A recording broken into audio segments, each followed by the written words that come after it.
The year was 1800, and the colonies of North America were still under the control of the British Empire. The rebellion that had sparked in 1775 had failed, crushed under the might of the British military. The leaders of the rebellion had been captured and executed, and the surviving colonists had been forced to swear allegiance to the crown or face dire consequences. But even though the rebellion had failed, there were still pockets of resistance scattered throughout the colonies. Secret societies and underground movements worked tirelessly to undermine British rule, and they were willing to do whatever it took to achieve their goals. It was in one such society that Johnathan found himself. He had been born in the colony of Virginia, just a few years before the failed revolution. His parents had been killed by British soldiers when he was just a boy, and he had been taken in by the society as an orphan. Johnathan was now a young man, and he had grown up with a burning hatred for the British.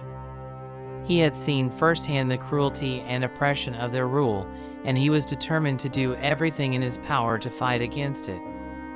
One night, the society called a secret meeting in a remote location deep in the woods.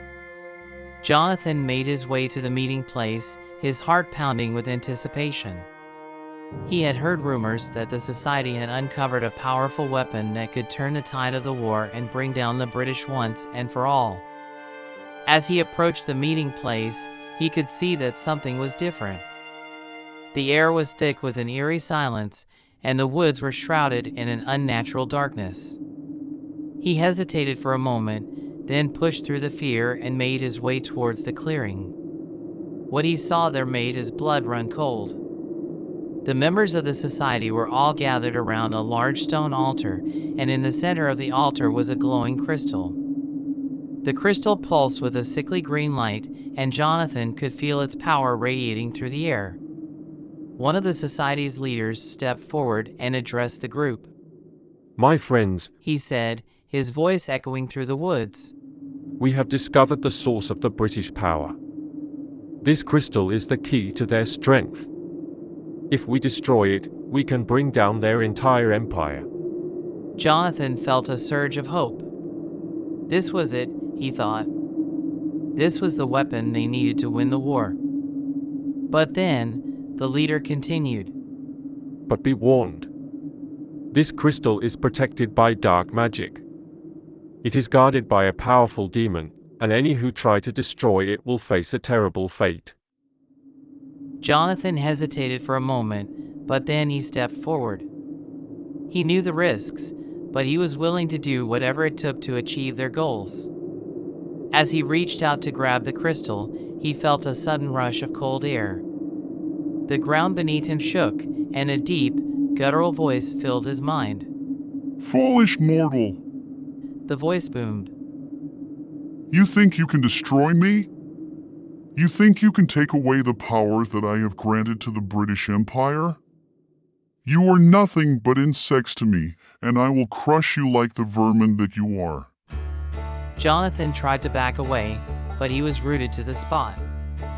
The crystal pulsed with an even brighter light, and he felt a searing pain in his mind. He screamed, his body convulsing as he felt his sanity slipping away.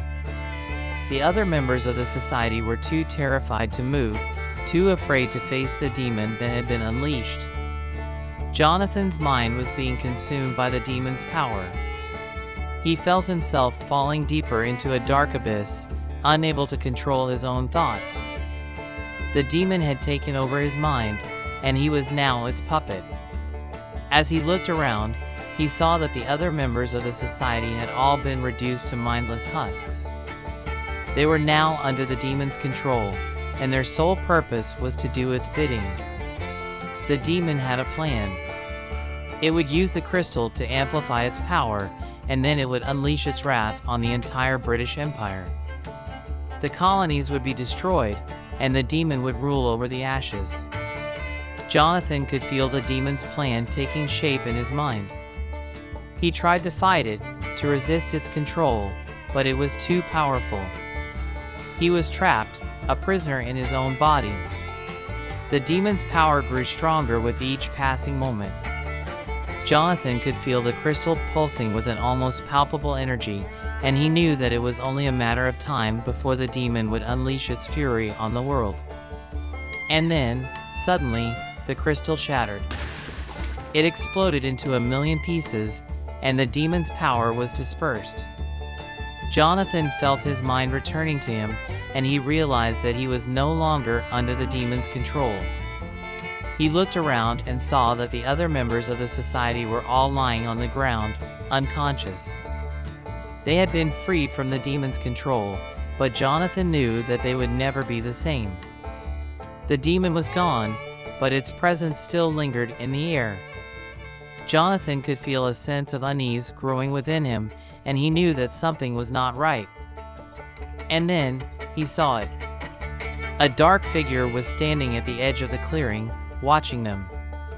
It was the demon, and it was smiling. You may have destroyed the crystal, The demon said. but you cannot destroy me. I will always be here, lurking in the shadows, waiting for my chance to return. And when I do, I will be even stronger than before. With that, the demon disappeared, leaving Johnathan and the other members of the society to pick up the pieces of their shattered lives. The failed revolution had unleashed a horror that would haunt the colonies for generations to come. The demon's presence was felt in every corner of the New World, a constant reminder of the cost of rebellion and the price of freedom.